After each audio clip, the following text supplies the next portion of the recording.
આજે આપણે ધોરણ નંબર 11 માં સ્વાધ્યાય નંબર 5.1 નો એક્ઝામ્પલ નંબર 10 કરીએ છીએ। એક્ઝામ્પલ નંબર 10 માં પણ a + ib સ્વરૂપ છે।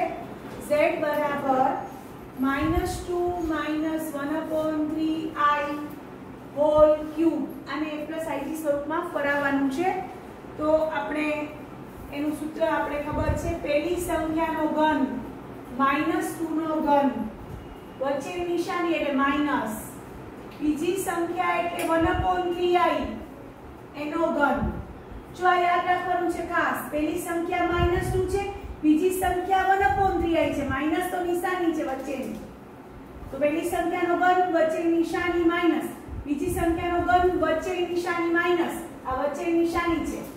હવે 3 * પહેલી સંખ્યા એટલે -2 ઇન્ટુ બીજી સંખ્યા એટલે 1/3i ઇન્ટુ કાઉન્સ પોતે।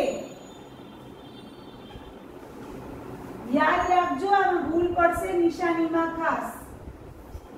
-2 નો ઘન -8 થશે અને 1/27 અને ઉપર આવશે i ક્યુબ / 27। હવે આ માઈનસ માઈનસ પ્લસ અને પાછા માઈનસ છે, 3 ઉડી જાય છે, 2 દુ 4i થશે પ્લસ માઈનસ। બતાવું છું ફરીથી, 3 ઉડી જાય છે, માઈનસ માઈનસ પ્લસ ને પાછા માઈનસ, 2 દુ 4i। હવે અહીંયા પાછા એ પ્રમાણે બચ્યા શું છે તો કે 3 તો ઉડી ગયા છે, માઈનસ માઈનસ પ્લસ 2i બચ્યા છે, પ્લસ 2i આના સાથે ગુણાશે, પ્લસ 2i બચ્યા છે, ઈ આના સાથે ગુણાશે એટલે -2/3i² પ્લસ 2i બચ્યા છે જે -1/3i સાથે ગુણાશે।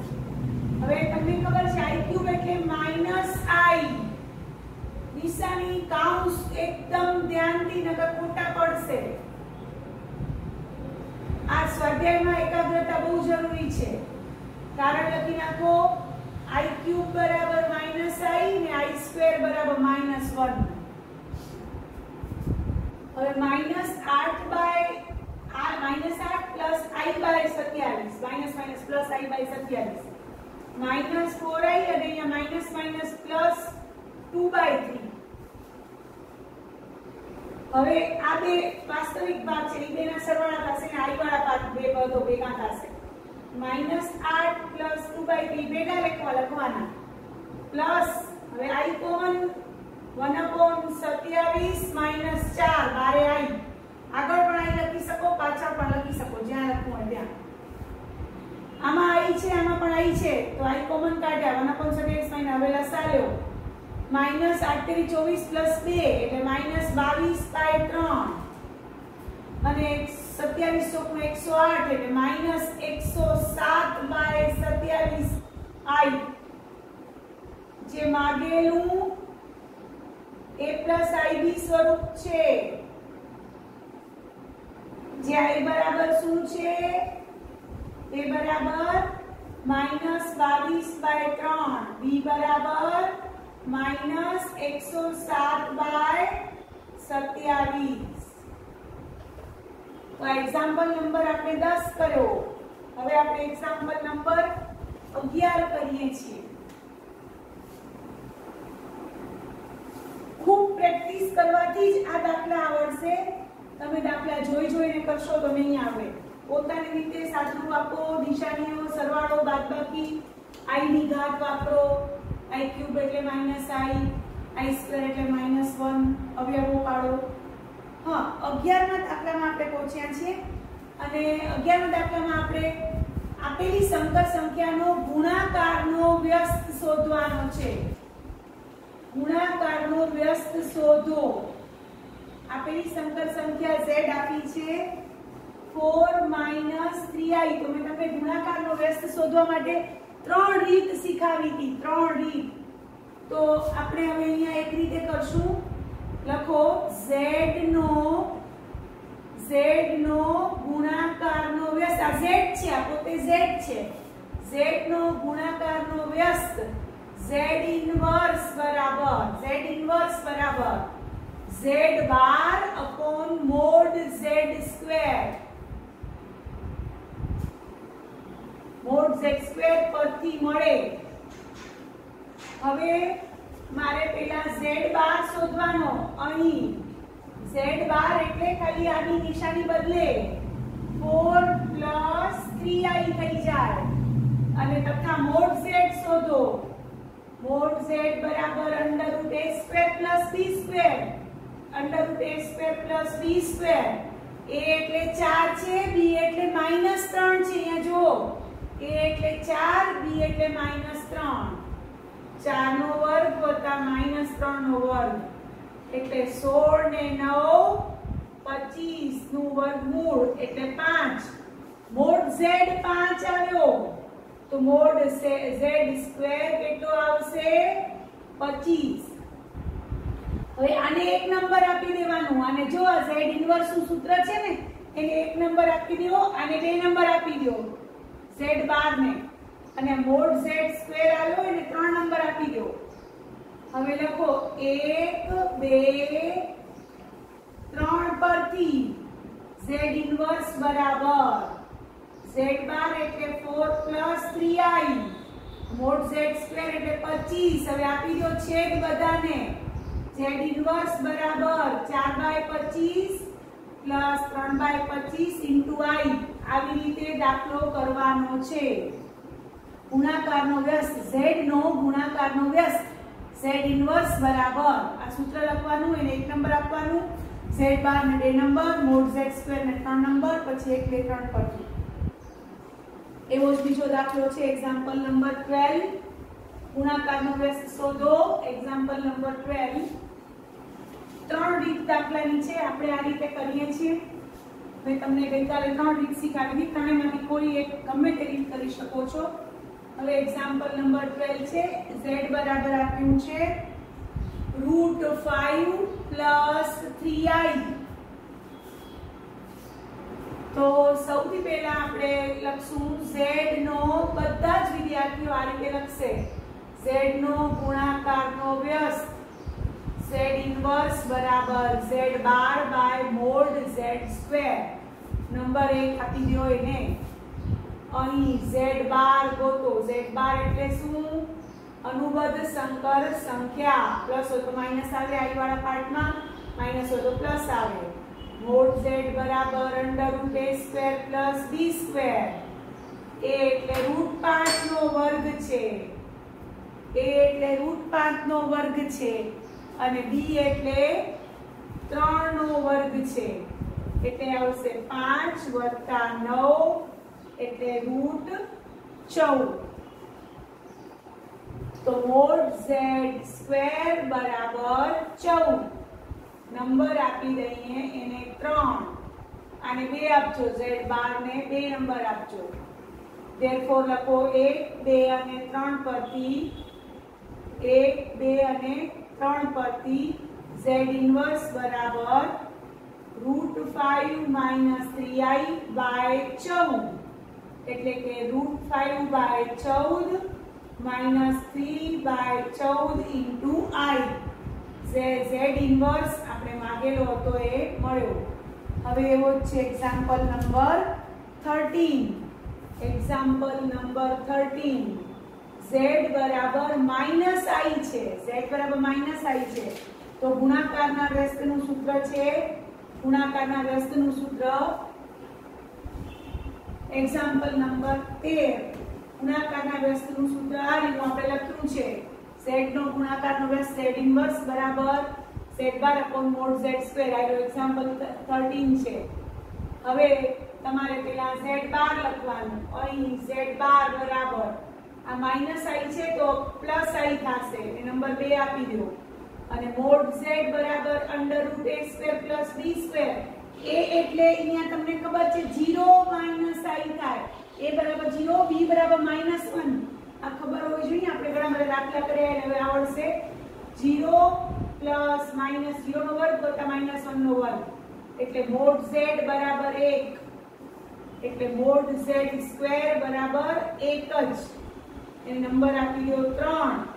ધેરફોર લખશો 1 2 અને 3 પરથી z ઇન્વર્સ બરાબર i/1 i આવશે।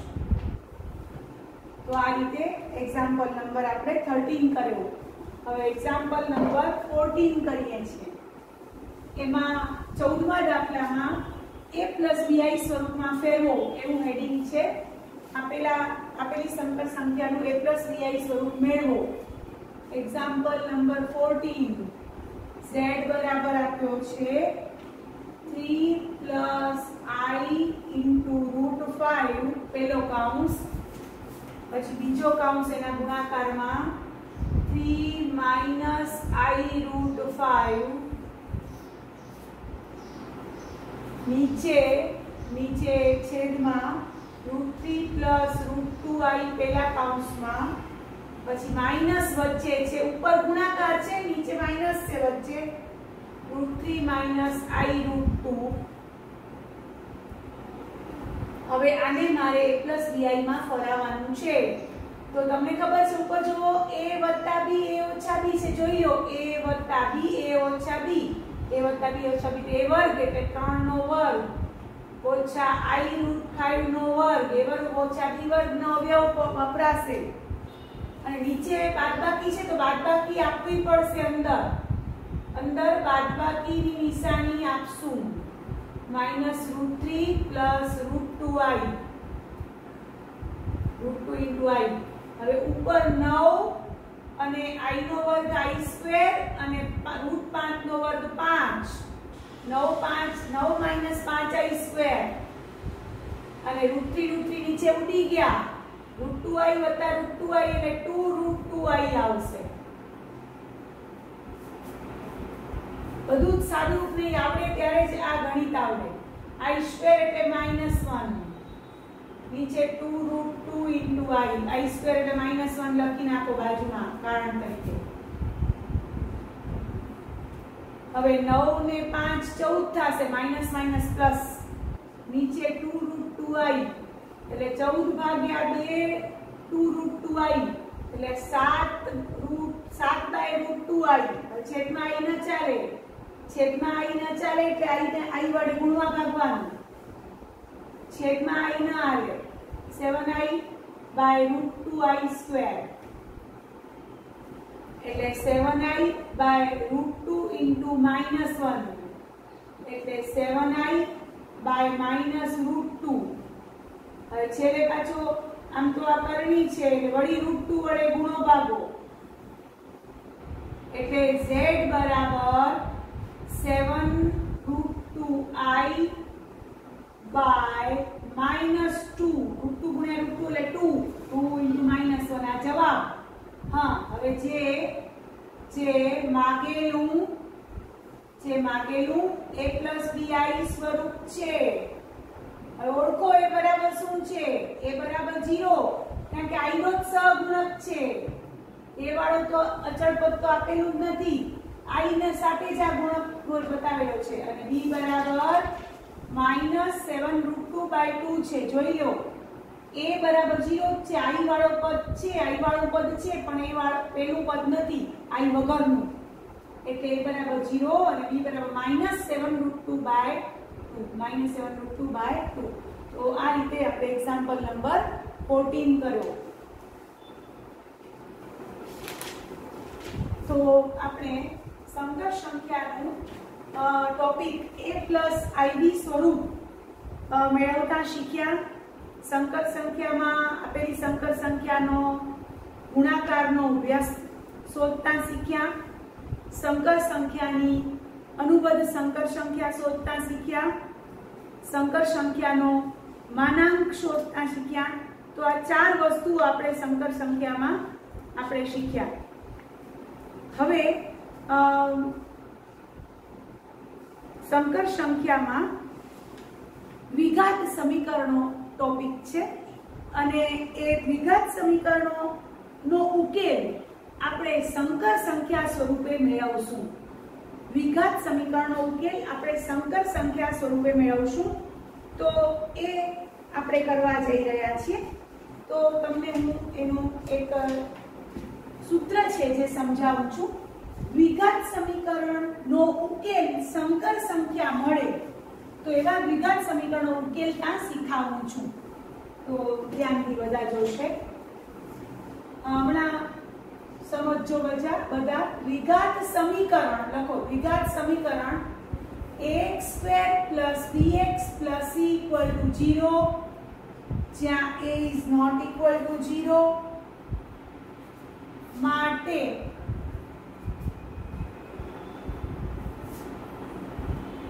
b બરાબર b² - 4ac < 0 હોય તો < 0 એટલે ઋણ, 0 થી નાના એટલે ઋણ.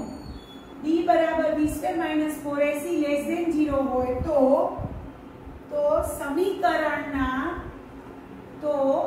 આપેલ સમીકરણના બે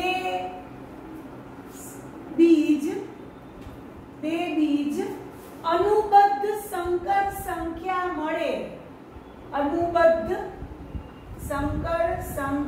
મળે. ક્યારે? જ્યારે b બરાબર b² - 4ac નું મૂલ્ય ઋણ હોય ત્યારે, < 0 હોય ત્યારે આપેલ સમીકરણના બે બીજ અનુબદ્ધ સંકર સંખ્યા મળે. અને આ બંને બીજ લખો. આ બંને બીજ, આ સૂત્ર લખું છું. બંને બીજ x બરાબર -b, બધા લખશે ખાસ, -b ±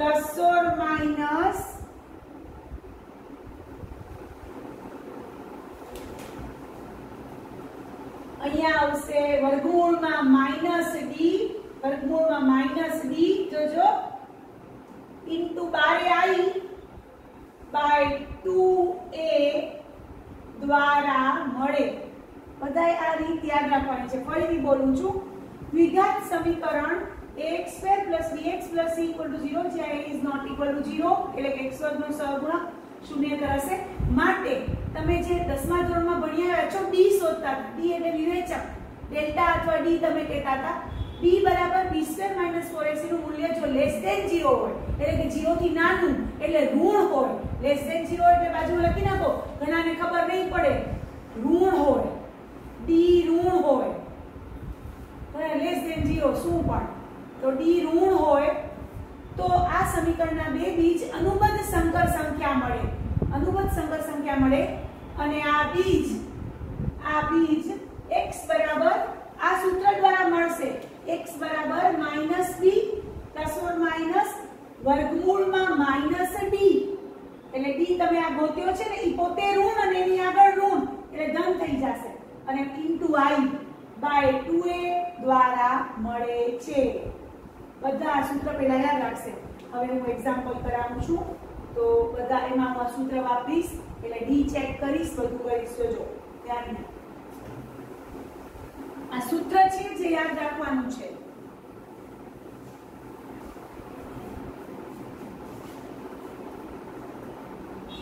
એક્ઝામ્પલ છે આપણી પાસે.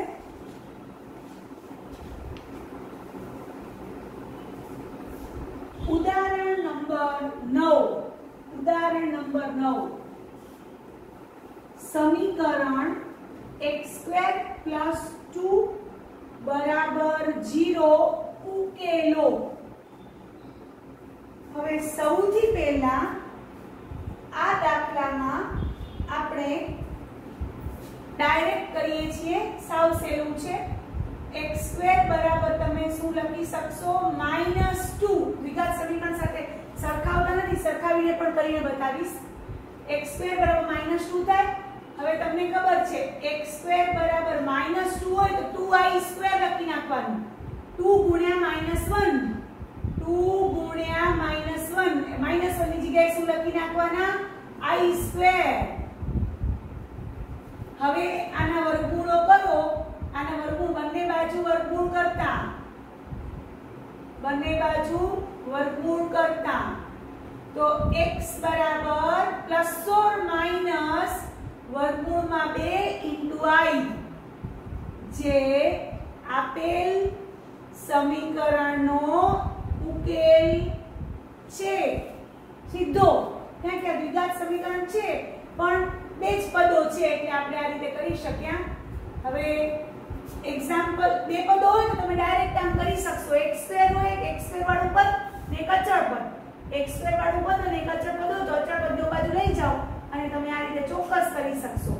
હવે એક્ઝામ્પલ નંબર 10 કરીએ છીએ. ઉદાહરણ 10. ઉદાહરણ 10.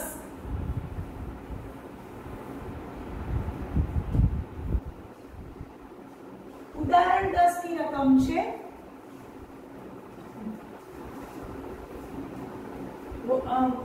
x square minus x square plus x plus 1 બરાબર 0 ઉકેલો. x square plus x plus 1 બરાબર 0 ઉકેલો. તો કેમ ઉકેલશું? પહેલા તો સમીકરણને દ્વિઘાત સમીકરણ સાથે સરખાવશું. લખો અહીં આપેલ સમીકરણને ax square plus bx plus c equal to 0 સાથે સરખાવતા બધાય આમ લખવાનું. તો a બરાબર 1 x વર્ગ નો સહગુણક જો અહીંયા 1, b બરાબર 1 x નો સહગુણક, c બરાબર પણ 1 છે. હવે d શોધો. d એટલે b square minus 4ac, b square એટલે 1 નો સ્ક્વેર માઈનસ 4ac એટલે c આવશે 1 એટલે 1 માઈનસ 4 એટલે માઈનસ 3 આવ્યા. જો d કેવો આવ્યો? માઈનસ 3 લેસ ધેન 0 હોવાથી લખો d બરાબર માઈનસ 3 લેસ ધેન 0 હોવાથી આપેલ સમીકરણના બે બીજ અનુબદ્ધ સંકર સંખ્યા મળે. બધા આમ લખશે જ, બધા વિદ્યાર્થીઓ લખશે. હવે બે બીજ, હવે માગેલા બીજો, માગેલા બીજ x બરાબર સૂત્ર લખો -b પ્લસ ઓર માઈનસ વર્ગમૂળમાં -b into i by 2a -b, b એટલે 1 છે, -1 પ્લસ ઓર માઈનસ. હવે d પોતે -3 છે, એની આગળ માઈનસ એટલે શું થાય? +3 વર્ગમૂળમાં 3 into i બારે છે, વર્ગમૂળની બારે by 2a એટલે 1. therefore માગેલા બે બીજ આવી ગયા -1 પ્લસ ઓર માઈનસ વર્ગમૂળમાં 3 into i by 2. બે અલગ અલગ લખવા હશે તો બે બીજો અલગ લખીએ ને, બે બીજો અલગ અલગ લખવા હોય તો આમ લખાય -1 plus √3i by 2 -1 minus √3i by 2. બરોબર? તો આ રીતે આજે આપણે દ્વિઘાત સમીકરણમાં સંકર સંખ્યા દ્વારા ઉકેલ મેળવતા શીખ્યા. તો તમને મારો વિડિયો પસંદ આવ્યો હોય તો લાઈક કરજો, શેર કરજો, મારી ચેનલને સબસ્ક્રાઇબ કરજો. Thank you very much.